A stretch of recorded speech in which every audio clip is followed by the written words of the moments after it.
What's up, everybody? Traxxas Mike coming at you. Got a little bit of maintenance work I gotta do today before I go out and do some running. We're recently upgraded to these new Integi axle shafts, and one run, and here we are. So I'm gonna have to contact them. Just can't get shafts to hold up. I've had the plastic ones honestly last longer, even though you only get a couple runs out of them, but it's like, what the heck. So anyone got any ideas or have tried something? I haven't tried the Traxxas brand upgraded ones yet. Maybe I'll try those and go from there. I also put these bigger buggy shocks on here on the back. They don't have no interference areas, but on the front they would hit on this bar a little bit. I needed standoffs and I didn't have any here, but I end up finding out the front ones are longer or shorter than the back ones anyways, and these were all for the same size, so I just put these really, as light as I could, and then I put these ones heavier on the adjustment. Light adjustment, heavy adjustment, so it didn't look like it was pulling a wheelie everywhere, but it really kind of sucked. But I was able to locate these two longs for the back, two shorts for the front. So we're going to get those put on there, get a stock plastic axle put up here so we can run today, and go from there. Alright, so I already got the one shock off here. Go ahead and get this next one off.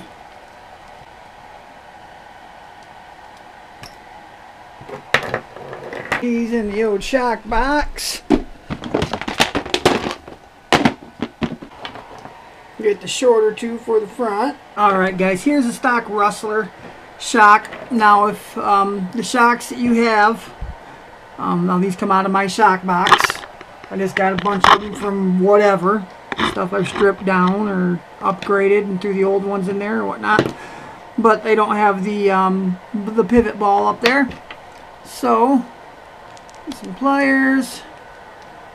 You want to clamp on one side of the ball, and then the other side clamp on just a shock, like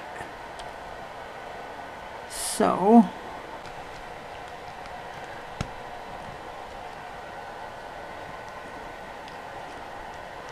Now these ones were fairly new shocks, so that's why they probably come out pretty hard. Usually they pop out pretty easy. Alright. But as you can see, these are metal or aluminum, I should say. And yeah, they just slide right on through. Now I had these, I think they were off an old HPI where it had 2 shocks per axle. And they had these guys here in them. So I popped them out, same way with the pliers. And they got a lot tighter fit in there. And, you can put your screw on and use it that way. So sometimes you might have to go through your parts bin, but if you get what you need, like I did, 4 little pivot balls or 4 of them, and we're on to the next. It's a good time to, I noticed the shocks definitely weren't rebounding very much. Obviously I got the spring off, but yeah, I felt something was up. So I'm going to get my handy dandy little tool out here. Now remember, if you put this on and you're like, oh, this only works to tighten, because when I loosen, it just slips off. Flip the wrench over. Now look. Now it'll loosen. Pretty slick. I know a lot of people are like, yeah, duh. But sometimes you just have a brain fart and you don't think, Just trying to help people out. We've all been there. Alright, and I don't know if you can really see, but I can see. That thing is like half full. We're just going to go ahead and top them off. I'm using some 35 weight.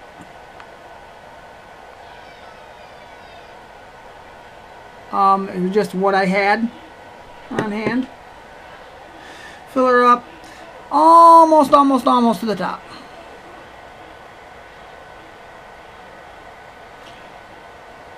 Now most people would be like, oh, do it the other way, but these don't unscrew from the bottom, so, or from the top. So you have to do it this way. Just move it slow. Push your piston and everything down. I might get a little bit of spillage.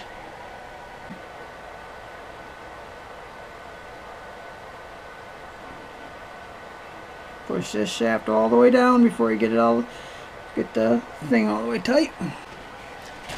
If that charger's too loud in the background, leave a comment and I won't charge batteries while I'm doing this. Usually while I'm in the hobby room, why not charge the batteries, what I figured. Okay. Clean up the excess.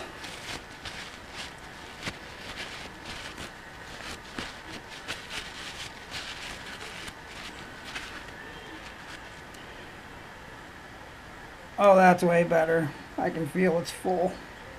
Alright, do that tall. Alright guys, before I installed them, just by feeling the tension on them, I did have them. I usually try to start off with the very lightest of adjustment, go out and drive the car, test it, then tune it. You know, maybe loosen them up and adjust it down a little bit. I could tell that the front ones were way too weak, adjusted all the way up. So I brought them about halfway down, right off the get. Now the back ones, these springs that were on there, if I pulled the shock out to its furthest limit, the spring ended down here. So they weren't even long enough. They weren't actually the spring for this shock. I think I know who I got them from. And he had them on a rock crawler, and he had it set up in like a droop. So he only had them halfway filled with shock oil and different lighter springs and things of that nature. So what I did is I found... I think this came off a Savage too, a deal where you could link two springs together, and I kind of made my own little dual rate. So now it's linking the whole length of the shaft, the whole length of the shock. I mean, it's got, and you got pretty stiff, even lightened up all the way. I don't think I'll have to adjust this one down at all. This feels pretty good for the back, for the front. So we're going to go ahead and get them installed and get back at you after that. What's up everybody, Traxxas Mike here, coming at you, my RC life. Today, me and my son are over here at my parents' house. We're going to just do a little bit of bashing. Now the Rustler, I just put these Integy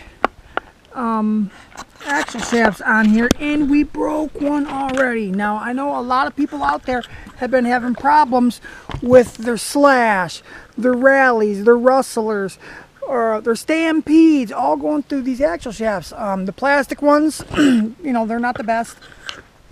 Some of the Chinese ones can be so-so. You know, what is going on? Well, what I think may be the problem, I grabbed these tires today, and I had a Rustler tire next to it. This tire should be way heavier. The Rustler tire was twice as heavy as these tires. Well, I didn't vent the tires like Traxxas recommends, or put a piece of tape or super glue over your hole in the backside. That's what I usually do, but I didn't do it on this, and I forgot about that. So yeah, I think that's a lot of the reason why some people's axle shafts are breaking, because the tires are just getting 3-4 times heavier than what they're supposed to be. So I'm going to see today. And another thing I also did is I backed off my slipper. I had it locked right down. I got it so it'll slip a little bit now. So it's in a, if it's in a high torque situation, hopefully you won't get that where it would snap an axle shaft. So I hope that makes sense for everybody, and we're going to put some tests to that science. I'm going to run this around today with these bigger tires on it. If I'm wrong, I got a plastic shaft up here. It should be sheared by the end of this battery. If I'm right, hopefully everything will hold together. So let's get to it. What's up everybody, Traxxas Mike coming at you from the shop. So the Rustler, I took it out today, ran 2-3 batteries through it, a couple 2S's and a few 3S's. Axle shaft's still there, guys. Although at the skate park I was doing backflips with it, and I thought I did break an axle. But come to find out, I just broke a hex pin. That's all I broke in it. So axle shafts in your Rustler, your Rally, your Stampede, your Slash. I'm not saying this is the problem, but take off. I wish I had a scale here so I could weigh this for you guys. But take off one of your tires, or all of your tires, and just feel them comparatively to the other ones. Even like from one Rustler tire to another, it weighs very much different. But yeah, these ones are definitely lighter, and they shouldn't be. Them tires should be heavier, you would think. You would think these tires would be a lot heavier, but they're not. They're a lot lighter because these things are just full of sand. I did not fill my whole little... That's a conclusion to the Traxxas Mike Science channel. I think I may have proven a point. Alright guys, RCU.